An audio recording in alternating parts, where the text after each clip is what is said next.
OMG, ang sarap.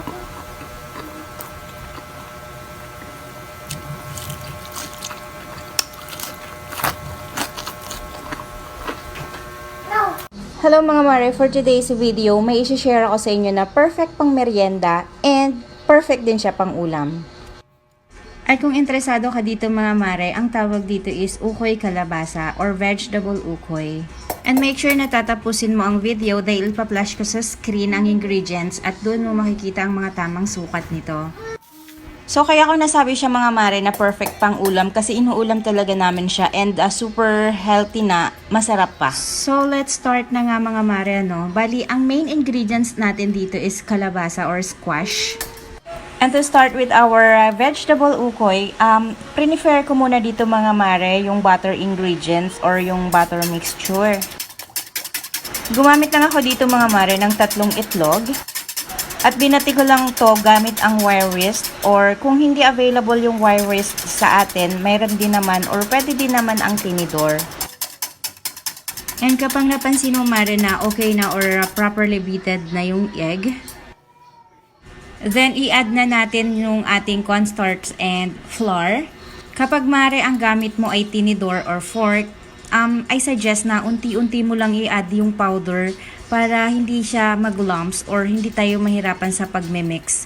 So ako kasi gamit ko yung wire whisk, malaki naman ang wire whisk and na-mix ko naman siya ng mabilis at very smooth naman yung butter mixture.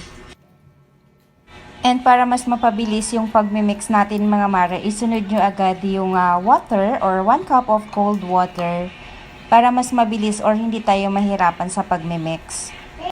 So, ayun nga mare, i-mix natin siya ng maigi to make sure na walang matitirang buong harina dahil medyo hindi maganda kapag naiprito natin ito at may malalasahang kabuong harina.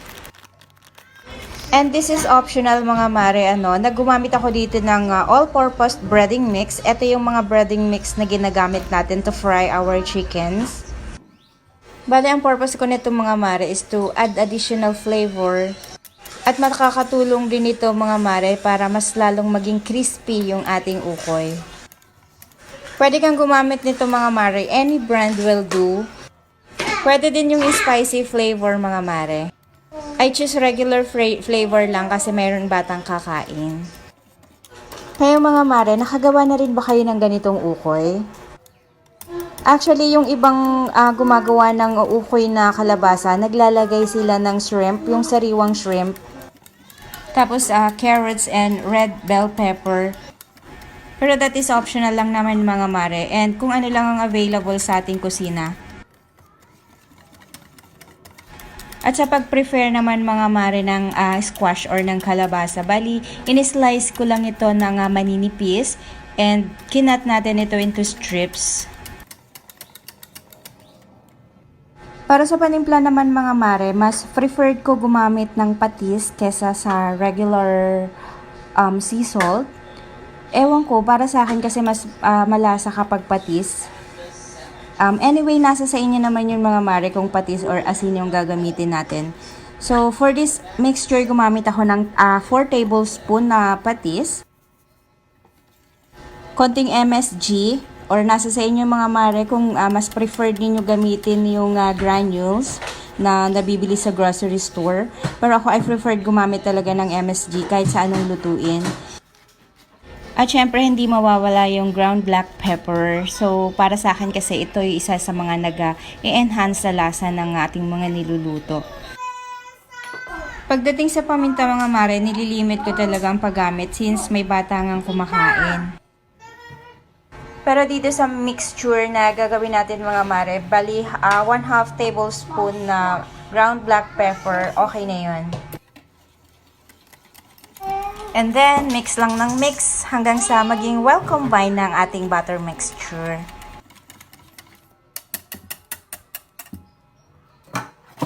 At kung palagay nyo is ready na yung ating butter mixture, ready na rin natin mga mare yung squash or yung kalabasa. Again, nahiwa ko lang to ng maninipis at naka-strips. Pero kung nagmamadali kayo mga mare or kung medyo hassle sa inyo yung paghihiwa ng ganyang karaming squash, I suggest na gumamit tayo ng cheese grater or yung gadgaran na ginagamit natin sa paggadgad ng cheese. Pero ako I preferred na slice na lang siya ng maninipis at strips dahil para mas mapa-crispy talaga natin yung ating ukoy. Gumamit din ako dito mga mare ng onion, garlic, and ginger. At para sa mas pinahealthing ukoy, gumamit ako dito ng malunggay leaf, mga 1 cup lang, fresh malunggay leaf from our garden. Look at the combination color mga mare, ang perfect, 'di ba? And this time, i-add na natin yung butter mixture mga mare. So, uubusin natin yung butter mixture. Pero, from time to time, i-mix natin siya para naman mag-coat natin lahat or mag-coat ng butter lahat ng kalabasa. So, mix and mix and mix. Yun lang ang gagawin natin mga mare.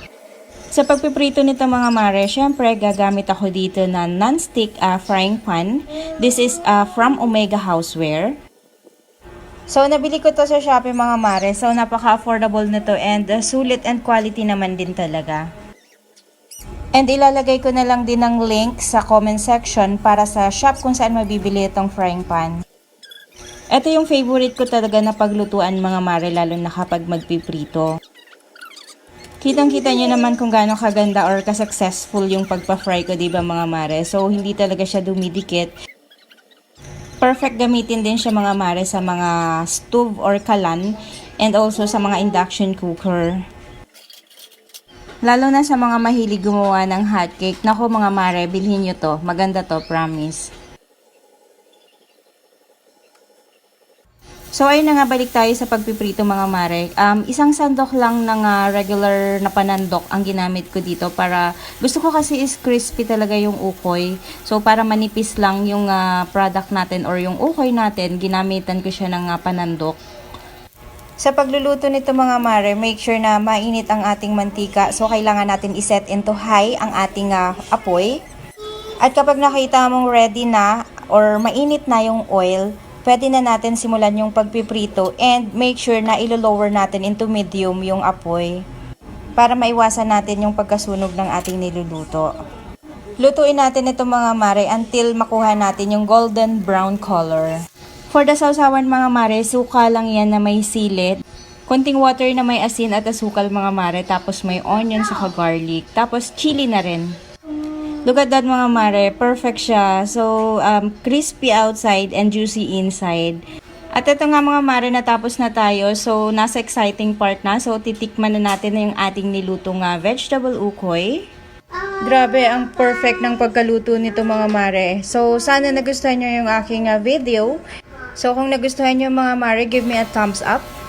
And thank you for watching. Follow for more.